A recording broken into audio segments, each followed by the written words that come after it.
Thank you, Mike. Thank you all. Thanks for allowing me to speak here today. He already picked my intro line about primary source documents, about photography as a primary source document. And there's information embedded, just like there is in Ephemera and others, so we're trying to find ways to tease that out. There's a vocabulary and a literacy that's involved in this, and I'm going to give you just sort of a quick overview.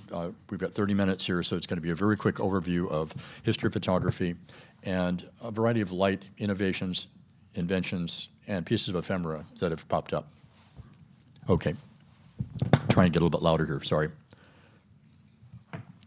Humans have always tried to capture images, representational images. These are early cave drawings that have been captured. Artistic representation, not quite realistic, but the kind of things that people would do during the time. Later, medieval Renaissance era, here's an elephant again, similar to the previous one. If you've seen an elephant, this is not an elephant. But if you haven't seen an elephant, this is the only representation you have. There were no photographs, there were no reproductions other than these sort of artistic representations that showed what people thought things were like, the pyramids, animals like that they may not have seen. People would not travel very far, so they didn't have a lot of exposure to other areas. So art was the way that they did that. Using a pinhole, you could throw an image on a wall. You could have an outside image if the inside of the room was darkened. The pinhole would throw an image on the wall that you could trace much more realistically than an artistic representation. This became what was called a camera obscura. They would have a darkened room with a small pinhole, and that small pinhole would throw an image on the wall upside down because lenses and pinholes reverse the image that could then be used by an artist to draw to get representational image that was much more realistic. Soon, they developed lenses, could put lenses in the camera obscuras and make them much more detailed. It gave much more light, a little bit brighter, easier for people to work with. So you start seeing things with a camera obscura or camera lucida, which are other drawing devices.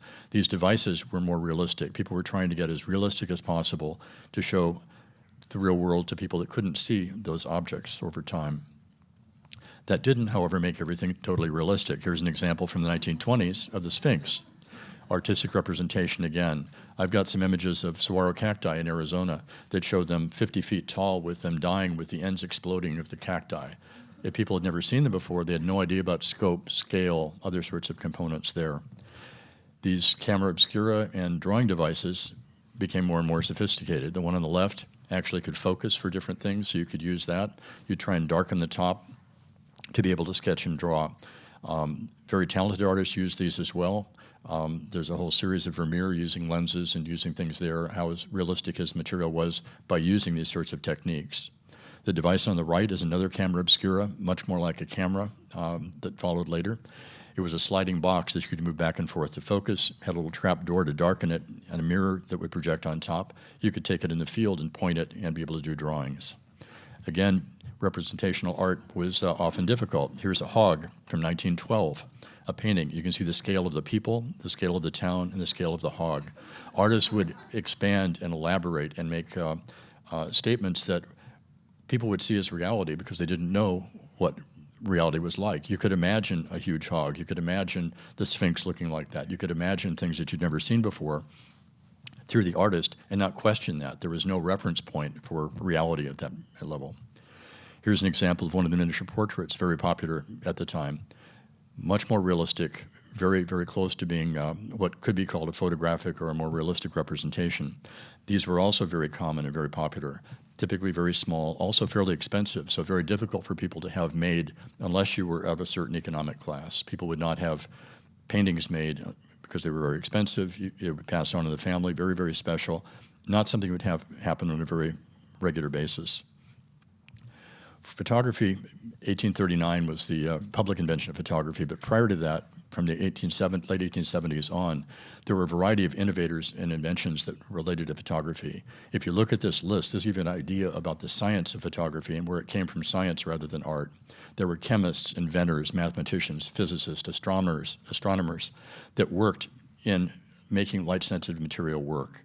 The camera obscura would do an image, but there was no way to capture that image. So all of this work was done to try and find a way that you could fix that image, have the light coming through the lens onto paper or onto a surface, and capture that reality without having to draw it, without having to have the artist in between. One of the examples of an innovation prior to photography was Sir Charles Wheatstone's stereoscopic drawings. These are drawings that you could see in 3D. They were very interested in trying to capture reality, so this is one way to do sort of a more realistic representation of different things. The dodecahedron on the top, the stereoscope, the kaleidoscope on the bottom. This uses binocular rivalry, so your left and right eye images are slightly different. You can see on the bottom there's a significant difference between the two images. If your left eye sees the left image, your right eye sees the right image, your brain fuses those together into a single image that you see in 3D. It is a certain separation for close images. Separation of your eyes is accurate. For closer images, you have to get closer together. For distant images, much farther apart. I'll refer to that in a few moments again. Wheatstone made a viewer. This is the first stereoscopic viewer. The diagram on the top is his. The image on the bottom is a representation that somebody has built to be able to work with that. It uses two mirrors, and you could put your nose in front of the mirrors. Your left eye would see the left image, your right eye would see the right image, and you put the images on the side here. And you could see three-dimensional drawings. Very, very popular at the time, and a very interesting innovation. Became much more popular, much more commercial later on. One of the first ways that they used to capture light on paper or capture reality on paper was a cyanotype.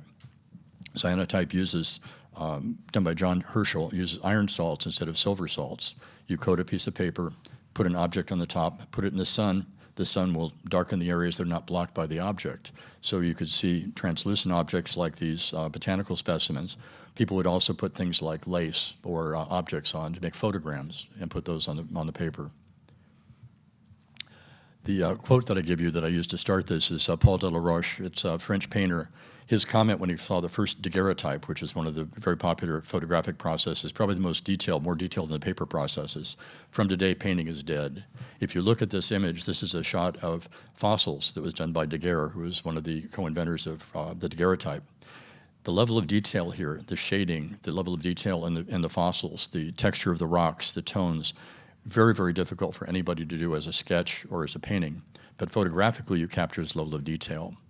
That became very important for science. It was a way for people to capture scientific information. I'll show you some examples of that in a few moments. The daguerreotype, I've talked about this before, but just to give you an idea, is a very, very complex process. There's a camera that was used to make the image, but you would use a silver plate. Typically at the beginning, they were either solid silver or Sheffield plated. They would take a piece of copper, put silver on it, and roll it very, very thin, very, very smooth. The technology at the time would not allow a piece to be smooth enough and clean enough, wider than 8.5 inches. So the first photograph, the maximum size was 8.5 inches. These plates were then cut, polished using rouge and a buckskin paddle to buff it. Very, very smooth. You would take all of the surface tarnish off, so it was very pure silver on the top. You would put it over initially iodine to make silver iodide, which would make it sensitive to light. Put it in the back of the camera, expose it, put it over boiling mercury. The mercury vapors would interact and make the image. You would then put it in potassium ferrocyanide to make it no longer light sensitive, and then put it in a case, a frame for presentation. Later they used bromine, later they used other techniques to do that. But this is the sort of kit that you use to make make a photograph at the time.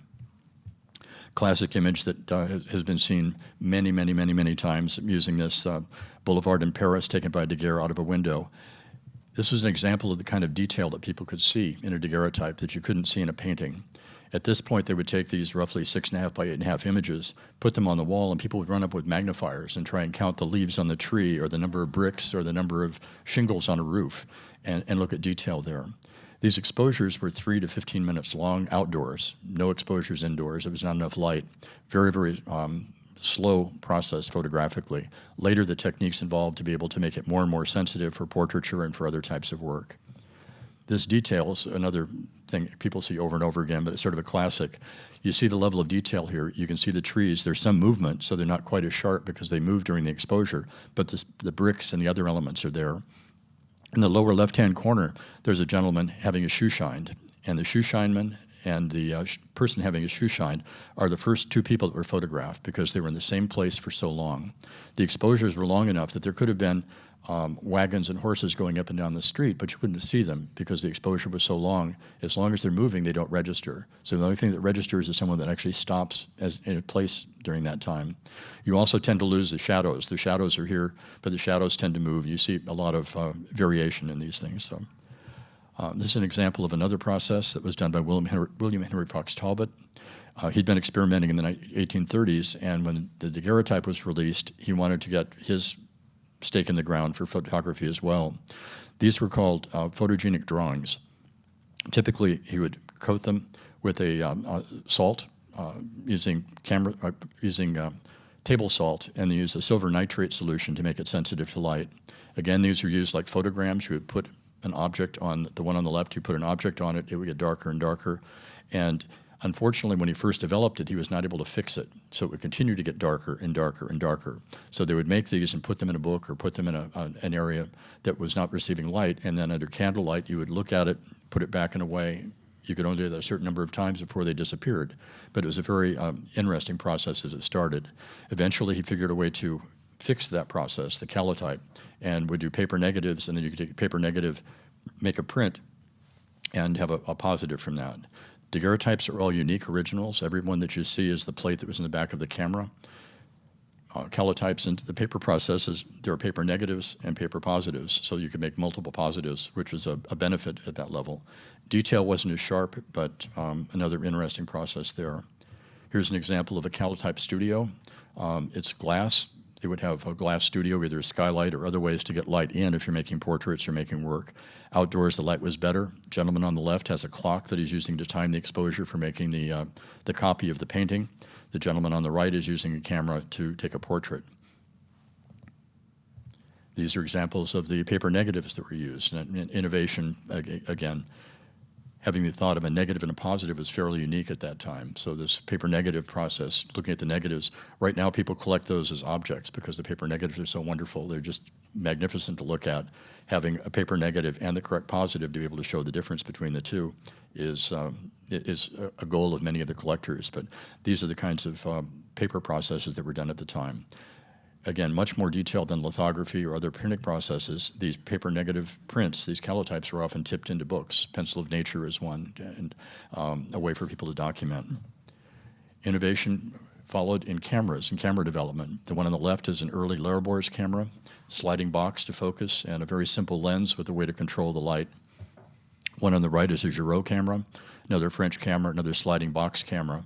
But these were made initially not made by camera makers, initially made by opticians. And some of the first photographs were done with eyeglass lenses and cigar boxes, just any way that you could control the light and have an area to work with. These cameras became popular, and there's a variety of innovations that happened there. One of the weirder ones, more unusual ones, is the Walcott camera. Instead of using a lens, it used a mirror in the back. So it had an opening in the front, a mirror in the back that was concave and reflected the light forward, and then you had the plate placed in front. Lenses didn't allow a lot of light through, so this is a way that you actually were able to get a fair amount of additional light, which made portraits possible. So it's a very small daguerreotype plate. The Walcott camera below is one of the few that's still extant. On the right is the Beard patent, or the Beard patentee. He licensed the Walcott camera in England and made many of the first portraits and had a portrait studio. He used blue glass instead of white glass because daguerreotypes were sensitive to blue, and it made a little bit less offensive, the sunlight falling on you when you're having your portrait made. These are examples of two very early portraits. The one on the left, 1840, Henry Fitz. It's the Nelson Atkins Museum. This is found within the last year and a half in an archive that was in the basement in Long Island. I was one of the people that helped go into the basement and pull the material out. Fascinating group of items, but a very, very early portrait, very unusual at that time. The one on the right is a Beard patent, English Beard patent, very small size, possibly taken with a Walcott camera as well. These are very static portraits, a couple of minutes exposure typically. You'd see the posing stand clamp in some cases, not a clamp but a rest, but you're trying to stay quiet. Many of the early portraits have people's eyes closed and they put white makeup on or white powder on to try and have enough light reflecting to be able to capture the image. Very quickly that was not seen as ideal, so they found ways to make the material more light sensitive and shorten the exposure time, which made possible portraiture. Another unusual camera design innovation in this side. This is a Voigtlander camera, a circular plate camera. Lenses throw an image that's circular, and typically cameras cut a rectangle out of that. This was designed circular to take advantage of the full circular image that's thrown from the camera. These are very unusual cameras to find now. They've made replicas of them, but they're very desirable collectible cameras, and they made a round circular plate. This is an example of one of the plates. This is a image of a plant taken through a microscope. Very, very long exposure. Very, very difficult to do at the time. This is 1840, again, very, very early.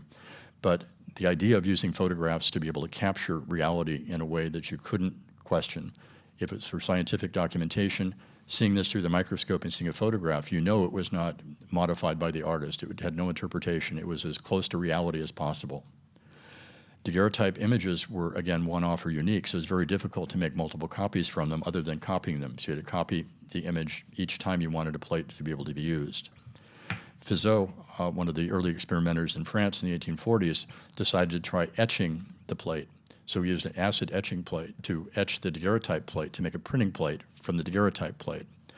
Silver is very soft compared to the material they used for printing plates, so it had a very short print run, but it was, again, used as a technique, and there are examples of this out there. Here's one. Photomicrograph of brewer's yeast that was done through the microscope. The one on the left is the daguerreotype. They etched that and made a print. The one on the right is the print that was made from that. You can see it's fairly soft, but it is fairly representational and fairly realistic. These prints become great pieces of ephemera as you find the story behind them. Were they printed from a plate? Were they printed from a daguerreotype plate? What's the background on them? There's a whole story behind each of those. Daguerreotypes were also used in other type of scientific work. Image that's hard not to use is the one on the left. It's been seen many times, but this is a chemist showing how to do an experiment. So showing an experiment, documenting the steps of the experiment using a daguerreotype. This was then reproduced in woodcuts and illustrations in books to be able to show the technique, but it was captured photographically. The one on the right is more unique. It's a solar spectrum that Draper did, actually using the daguerreotype to capture light and capture the elements of light to be able to study. So looking at the spectrum, being able to use a prism to be able to separate the solar spectrum and use that as a technique to analyze and to study. I mentioned copies a number of times. This is a very unusual image because it's actually marked as a copy. It's a daguerreotype plate photographed and then rephotographed. We were able to track down, it was anonymous when we found it. I was able to, with a friend, track down that this is the Herman House in Canaan, Connecticut. It was taken by Hale, who was a daguerreotypist in Boston. The original image was made. This is a copy, so it was reversed as it was originally made, then corrected in the copy, and an example of a copy, but a very, very high-quality copy, showing it's hard to tell the difference often between a copy and an original if it's not marked. I love the composition of the guy with his arm on his hip in the corner and the trees across the top, but unusual there. Daguerreotypes were offered in the same sort of presentation as the miniature paintings. Typically, a lot of the little miniature, the leather cases that were used for miniature paintings were very similar to what was used for daguerreotypes during that era. Leather on the outside, small embossed lines or pattern. Open it up, there's a felt or plush pad on the one side, the image on the other side. Daguerreotypes were used to copy paintings because those were also unique and one-off. So making daguerreotypes of paintings allowed you to share those paintings or share those images of the paintings with others. This is a Gilbert Stuart painting of George Washington that was made, a daguerreotype copy that was made. Daguerreotypes also tend to have tarnish and react to the environment. They were taped with paper tape around the edges. As that paper tape breaks or if there's a gap there, they tarnish just like silver. So you get this tarnish ring, which actually becomes an aesthetic component of many of them, but is also an element of age or of the process itself. This is an example of a post-mortem daguerreotype. There aren't many post-mortem paintings. There are not as many. Post-mortem daguerreotypes are fairly popular and fairly common at this point. They were done because it was a very expensive, fairly expensive process for working class and for regular people. Daguerreotypes sort of democratized portraits, and the cost wound up going down, eventually becoming as low as 25 or 50 cents in the 1850s, which was still expensive but still achievable. But if you had a child or if a relative passed away and you never had a photograph, this was your last chance to have that photograph made. So postmortem daguerreotypes are fairly popular at the time. Many photographers advertised that they made postmortems. Some of them are a little more gruesome because they took time for the photographer to get there. But many of them, this is sort of a painterly view, touching remembrance. I have two children, one holding an oak leaf cluster over their sibling. Here's another example of a daguerreotype. This is another innovation or unusual image. Because it was reversed, anytime you had type in an image, the type was backwards. So this one is a quandary. If you take the mat off of this, it's a very unusual plate. It's got an odd toning around the edges, the way it was produced. It looks like it may be something experimental. Whether the gentleman, Mr. Hinsdale, took the stencil for the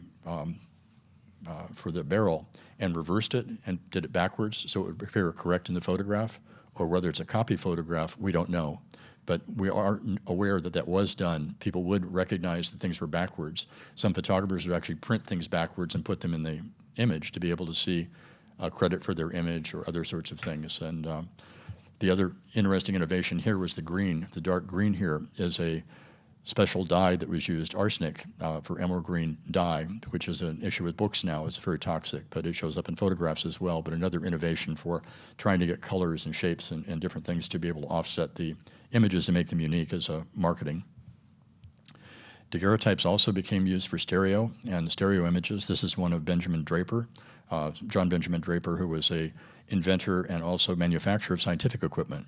This is an example of a trade image showing the equipment that he was making of him posed with that in stereo. Stereo became incredibly popular about 1852. There was a Crystal Palace exhibit in London, and Queen Elizabeth became enamored with stereo. And when she became enamored with stereo, everybody became enamored with stereo. So stereo viewers, stereo daguerreotypes, stereo images started becoming very, very popular, and there was a huge explosion in interest in that at the Crystal Palace. This is an example of a hand-tinted image, another stereo image. This is by Antoine Claudet, another English photographer, a young boy with a parrot. The backdrop is Claudet's studio, so you can find that same backdrop in many, many images and identify those as being taken by Claudet. The hand tinting is very delicate. The surface of the plate is very, very soft and very, image can be destroyed very, very easily. So they would use pigment and then often mix it and either breathe on it or otherwise just to have the pigment adhere to the surface of the plate. The moisture in your breath doing that. Photography put out of work many of the painters that were doing primitive paintings and small paintings at the time. So there was a surplus of people with artistic skill in painting. So many of those became colorists. And you'd have colorists work in studios. Many artists also became photographers. So there's sort of this interplay back and forth. Again, I consider photography ephemera, but showing you some other ephemera to try and get to my quota of having enough ephemera in the presentation. Here is the newspaper advertisement for one of the daguerrean material dealers, the Scoville Company. On the right is one of the tokens. They did advertising tokens that they would give out. These weren't script tokens for money. These were just pure advertisements that they did. The Scoville Company made brass, so these are brass tokens. They produced buttons and other things. It was very natural for them to produce material like this for their advertisements. Many photographers also did broadsides, so these are a couple of examples of early daguerrean broadsides. On the left is a Mr. A.G. Nye. He had a traveling daguerrean saloon. Many traveling daguerreotypists made wagons that had their entire studio in them, and they take the wagon from town to town to town in small towns and have a local activity. People could rent, but it was hard to find rooms that would have a skylight on the top. So these saloons were often common for these smaller towns as they went around. So you see saloon advertisements. The one on the right is Mr. Dominy, a daguerrean artist making portraits. He was in New York City. And another example, this one's framed, but these are very ephemeral documents. I love them, and they're interesting to try and track and give more background on dates, times, and operations. These are two more. This is Whitehurst Gallery on the left. He had multiple galleries, so we're not sure which one this is. Probably Baltimore, but not for sure. But shows the idea of the camera photographer making the image, something in his hand to time the exposure, the elaborate backdrop, and the patron posed. And you can see the devices on the table on the left for his production of the daguerreotype. The one on the right is Chase's studio. And Chase purchased the studio from another photographer, John Plum, who had a number of studios, and he advertised that he was a successor to Plum. In the bottom, embedded in the text, it also talks about Mr. Snow, who was one of the daguerreotypes that he was an operator that worked in the studio, who he'd also poached from John Plum's studio. So there are often these embedded stories in the text that go along with these images. A couple more, Brady's studio in New York, Matthew Brady's studio, a very famous photographer and famous studio, and then on the right is a bit more elaborate, multicolored advertisement for Ian H.T. Anthony, which produced Daguerrean materials and was primarily a producer and publisher of stereo views and other photographic material later.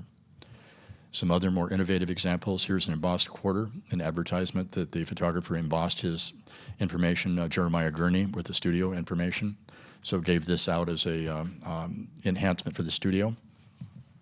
And we're postal cover and the script as well. A couple more examples. Business cards, showing examples of the kind of business cards that were done. The lower left is Miss Durkee and Pratt, ambrotypists. These are some examples of advertisements in the back of the cases themselves.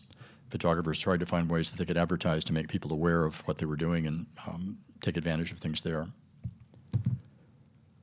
These are the mats, the brass mats. They would have either on the left the brass mats, on the right the plush inside cover of the cases to advertise.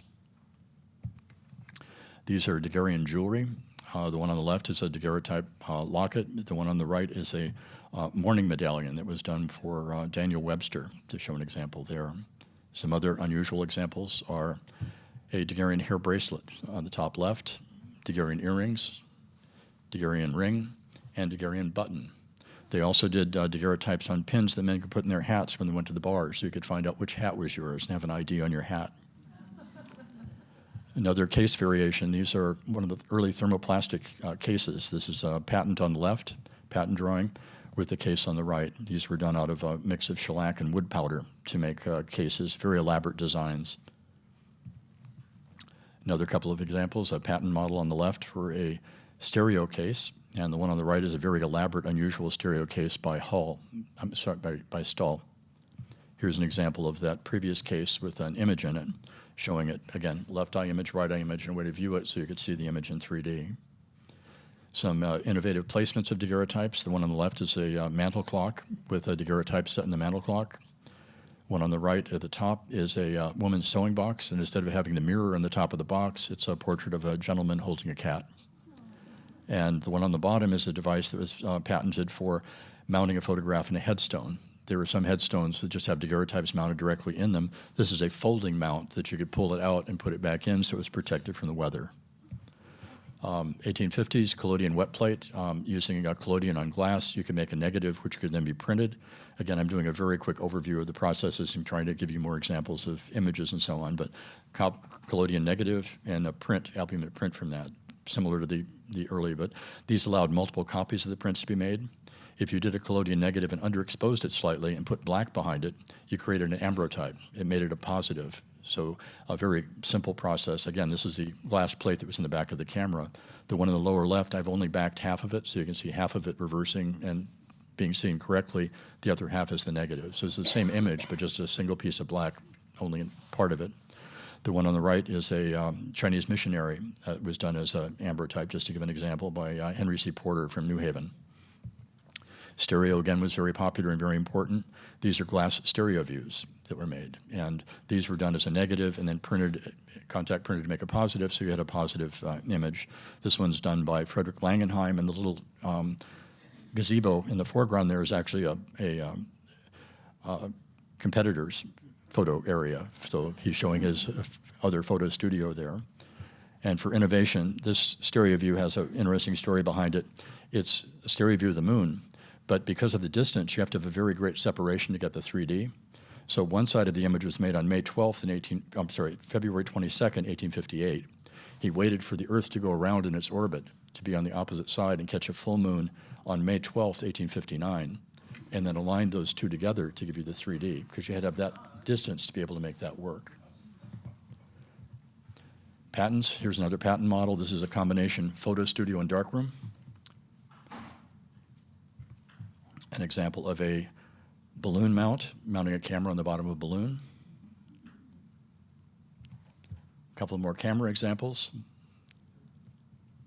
The one on the left is a stereo camera which had a plate exchange in the back, so you could push the button and it would actually change the plates. Multi-lens camera for making a stereo panoramic wet plate camera, and another panoramic wet plate camera.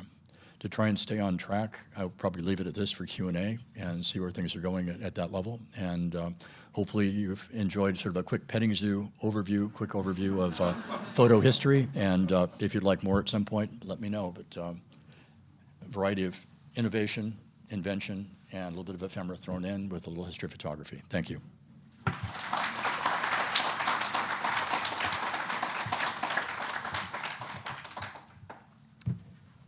Thoughts, comments?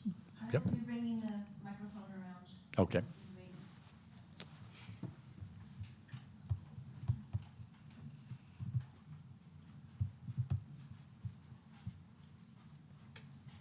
Thank you, Jeremy.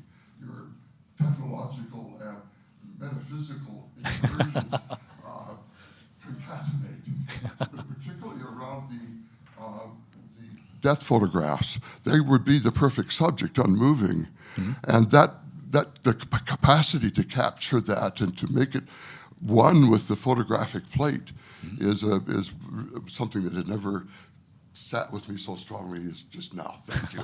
Thank you.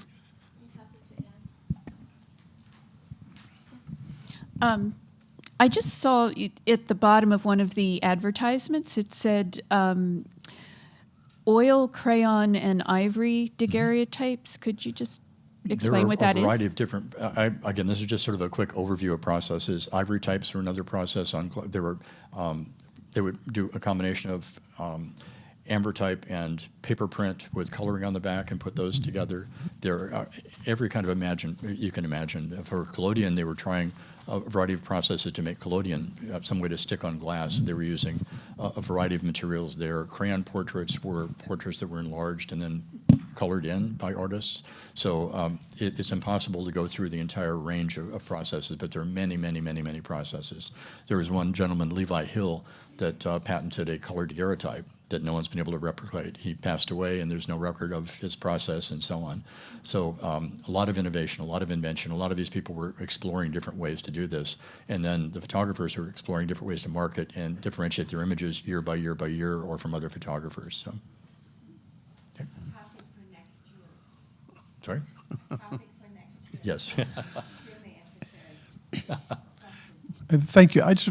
In this period when universities are under pressure, I just want to give a shout out to Harvard that in 1839, I collect Edward Everett Hale, the man of, he took a photography course at Harvard in 1839. And I think he may have done that photograph that you attributed to a different Hale. But the other thing, I know we have University of Michigan people here. They actually gave a degree in photography in the late 1870s. So hooray for universities. Yep. A lot of the early experimenters were chemists and experimenters at academic institutions that did that. Draper was at New York University. And so, again, photography evolved from science and from these innovations and innovators. Many of those were either gentlemen scientists or academics. Hi, Jeremy. What a marvelous presentation you did. And very complete. As you know, I know a bit about photography. Anyway, I had a question about one of your images. It wasn't cited, and I'm just curious about the one with the revert on the flower, the extra flower. Do you know where that image is at? Which one? The the Hirschbill family extra flower that you had mentioned about the green arsenic perhaps was used for that one. Oh, yeah, the flower. That's my collection. Oh, Yeah. I thought it was. Well, Yeah. excellent. I may be talking to you. I do early credit report history, and of course, you know I work with the Arabia Steamboat Museum. Yeah. So, thank Yeah, you. there's an article about that piece in the Daguerrean Society Annual this year. Ah, Okay. wonderful. Okay. Thank you. Anyone else?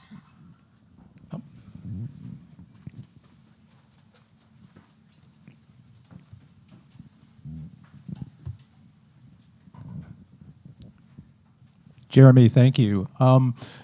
As you probably know, wood engraving and lithography in the 19th century had the advantage of applying color to images over photographs. But I'm wondering, did hand tinting of photographs happen in the 19th century to sort of compete with this introduction of color? I don't have a hard date for the beginning of tinting. I've not seen anything before 1844, 1845. There may be some earlier examples, but it seemed to kick in after that and become much more popular in the late 40s and the early 50s. That's just my gut feel from seeing that. It's not an area that I've researched, and I don't have a hard citation for you.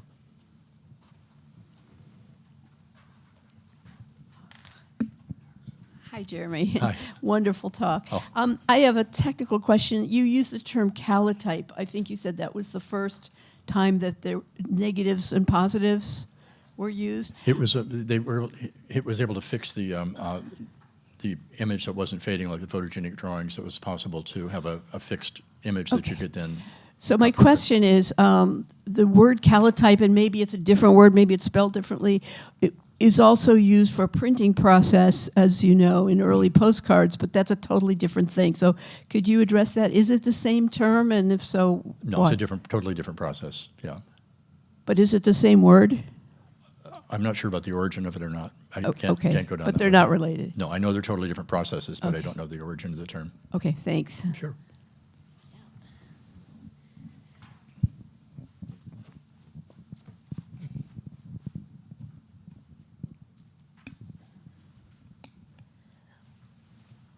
When you were first discussing daguerreotype, you said Sorry, I that can't hear you. is it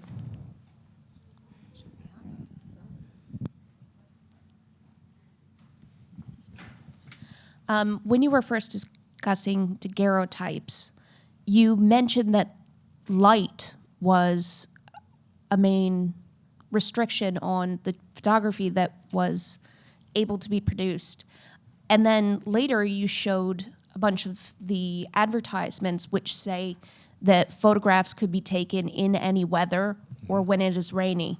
Pretty soon after 15 years or so after the time of the first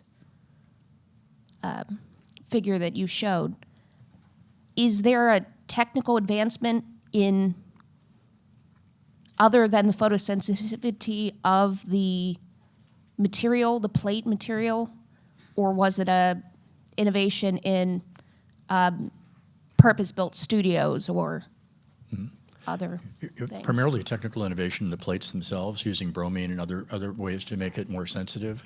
There were also better optics. The lenses became faster, which allowed more light. One example that I didn't show that's kind of interesting is most people think of studios as being the top of a building and having a studio skylight, but I have examples in New York for the work I've done with multiple studios in the same building, and there are examples of them being on a lower floor and having mirrors that they hang outside of the window and use the mirrors to reflect light in. So you have lighting coming this way on some photographs and lighting coming this way on others, and they use reflectors to be able to vary the light. And there are some examples of patent models or patent drawings for different types of mirrored mechanisms to be able to reflect the light into the building. The being able to take images under any weather, any style was primarily an advertising technique to get people in, and then, oh, we can't do it now, come back again. So it was not necessarily accurate. It was something that was sort of a aspirational at that level.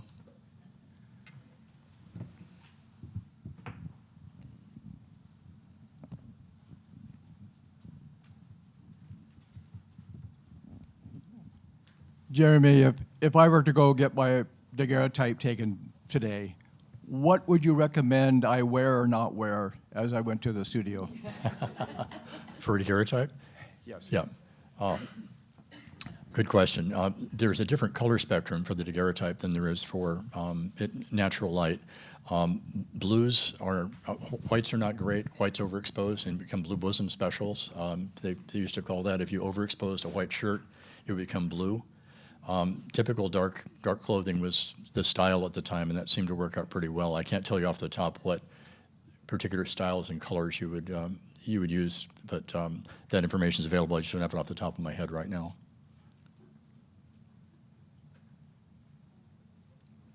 Most people tended to dress fairly fairly formally. A lot of you see occupational images of people with occupations that tended not to be very high-level occupations that would either borrow a suit coat or have a coat or something more formal when they have it done. So there are images of young plaster workers who have very plaster-stained clothing on underneath with a suit coat on top or things of that sort to try and work. People would also use props to tell stories. So many photographers had extra books that you put on the table, and if you were not literate, you would put more books on the table, or you would do other sorts of things to make that work. I particularly enjoy the daguerreotypes and other images of occupations and people that brought tools or things in that tell something about them, whether they're photographs of photographs, so they call them PIPs now, picture-in-picture, somebody bringing a photograph in of someone and having them photographed with that. At one point I had a quarter-plate daguerreotype of a family in California holding a daguerreotype, and then I had the daguerreotype they were holding along with that, which they'd stayed together for that entire period of time. So. And the daguerreotype was of someone who was not able to be present Yeah. or dead?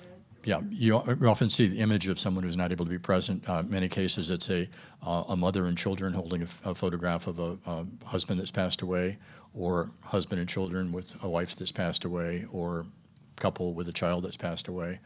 There's a whole collectible range of those sorts of materials, but I don't have off the top a good couture recommendation for you for having your portrait made other than that.